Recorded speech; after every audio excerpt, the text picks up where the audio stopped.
Olá, bom dia. Está começando o Eldorado Expresso, que traz para você os principais destaques das plataformas do Estadão nesta sexta-feira, né, Carol? Bom dia. Bom dia, Raíssa. Bom dia a todos. E vamos começar com uma escolha de Sofia que tem pela frente o presidente da República. O presidente Bolsonaro, que pode definir a situação do líder do governo no Senado, Fernando Bezerra Coelho, que colocou o cargo à disposição ontem. Ele foi alvo de uma ação de busca e apreensão da Polícia Federal, autorizada pelo ministro do Supremo Luiz Roberto Barroso, no gabinete dele, lá no Senado, em outros endereços. O filho, o deputado Fernando Bezerra Coelho Filho, também foi alvo. E é uma investigação que remonta lá às obras da transposição do Rio São Francisco, quando Fernando Bezerra Coelho era ministro do governo Dilma Rousseff. Há uma suspeita de recebimento de propina de 5,5 milhões de reais que ele nega.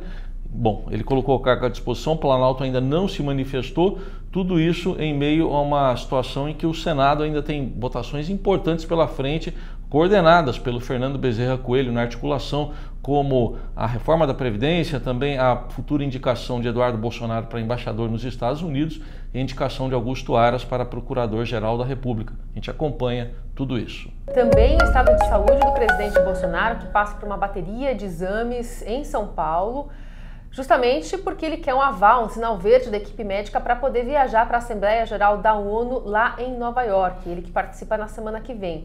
Depois desses exames aqui em São Paulo, o médico Antônio Macedo vai dar uma olhada e vai dar o veredito final sobre essa viagem internacional. Mas ontem ele teve transmissão, teve live, né, que ele faz normalmente às quintas-feiras, e nela ele falou também sobre a ONU, dizendo que sabe que todo mundo vai querer bater nele, vai querer provocá-lo, mas que ele vai segurar as pontas, nas palavras dele, não quer guerra com ninguém, não quer briga com ninguém. Também falou sobre preços de petróleo, né, já levando em conta essa crise internacional da Arábia Saudita, falou que aqui no Brasil ele não conseguiu segurar, na verdade o governo não deve interferir na política estatal de preços e é por isso que os preços do diesel e da gasolina aumentaram também. Outro destaque, uma reportagem especial hoje publicada pelo Estadão, pela Vera Rosa e pela Tânia Monteiro, mostrando como é que funciona o que os próprios assessores presidenciais chamam de gabinete do ódio.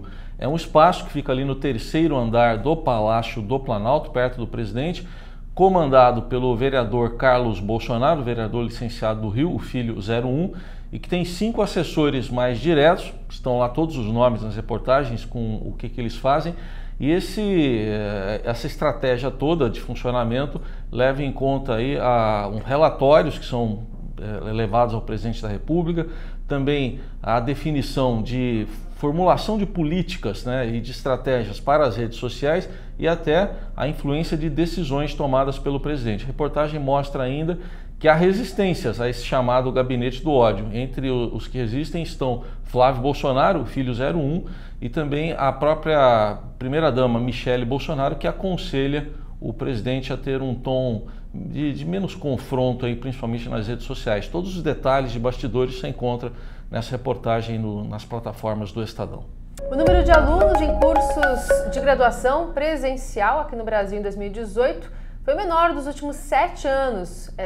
De cada 10 alunos, 4 seguem para o ensino à distância, o que dá um panorama de como as coisas estão se dando aqui no Brasil em relação ao ensino superior, especialmente, mas também traz um dado importante, a questão de quem está abandonando. As taxas superam 50% e ainda só 1/3 dos estudantes conclui a faculdade no período programado.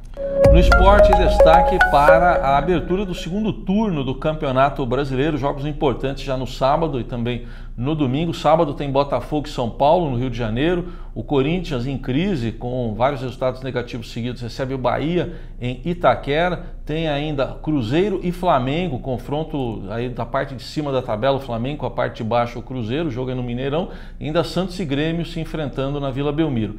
E o Palmeiras joga no domingo contra o Fortaleza, lá em Fortaleza. Lembrando que a disputa está bem acirrada, tem lá o Flamengo em primeiro com 42 pontos, Palmeiras em segundo com 39, o Santos é o terceiro com 37. Acompanhe tudo lá no Esporte do Estadão. Vamos falar também sobre um especial Fernanda Montenegro, hoje em áudio, vídeo, matéria especial no Caderno 2, já que ela está completando seus 90 anos e com um vigor bastante invejável.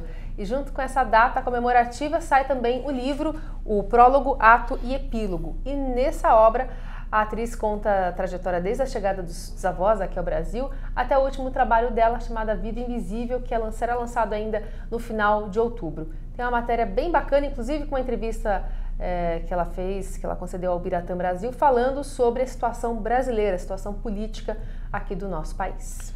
Estes assuntos e muitos outros se acompanham nas plataformas do Estadão. Obrigado, bom fim de semana. Bom fim de semana, até segunda.